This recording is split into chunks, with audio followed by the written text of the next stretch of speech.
გავტესტავთ EMA-13 E36 8HP-ით და ვნახოთ როგორი გამოვიდა. ძალიან უცნაური შეგრძნება ამანქანით, რომ მაქვს ევროპა 4-ჯერ მოვლილი მექანიკით და მესამე პედალი რო სუტყვილად არის და ახლა აი ეს 8 HP-ის კულისა რო უნდა ჩავაგდო დეში და ესე წავით.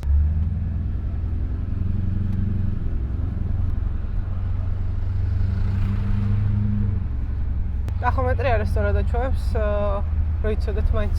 ხიდი დააყენე? ანუ ზეთის ხიდი გვიყენია უკვე? არც ჩქერების ჩამოგდებისას არ გქონია საერთო რანაირი ის შეცდომა. იდეალურად რთავს, ნახე.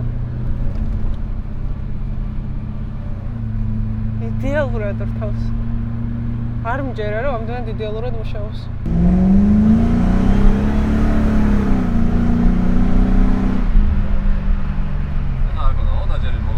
არა, ბოლომდე არ მქონდა. აქ სადავაჭერე ბოლომდე. უბრალოდ სავარძელს ისეც თუ დავამაგრებთ, რომ მეც დავჯდე ადამიანურად, მადლობას ვიტყვი, იმიტომ რომ მინიმუმ 12000 კილომეტრი გვაქვს გასავლელი.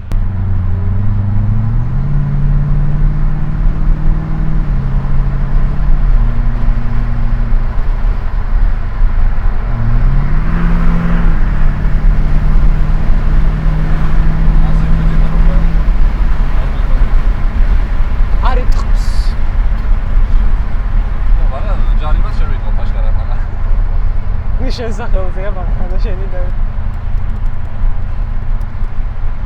აია მომწონს. ჩემ მანქანას მორდა აღერები. კი, ჩემ მანქანას მოუხდება 8 HP ძალიან. უფრო ცოტასაც დაწოვს. ცოცხალიც გახდება, უფრო ჩქარი გახდება. არა, ეხა ყველას კი ვასწრებ, მაგრამ მაინც უფრო ჩქარი გახდება. მეგობრებო, მოკლედ ჩვენ ამ მანქანით მივდივართ ევროტურში. ანუ ძალიან დიდი ექსპერიმენტი იქნება, მოკლედ რომელსაც დათოს არხზე ნახავთ, რომელსაც ახლა უკვე ნუცუბა ქვია. ყოველდღიურად დავდებთ იქიდან ვიდეოებს და გავიგებთ როგორი იქნება 8 HP 36-ით ევროტურში მაგზაურო და ნურბურგრინგზე გაზაობა. ოღონდ კამი უნდა შევცვალოთ, იმიტომ რომ მე ვერ ვძივარ.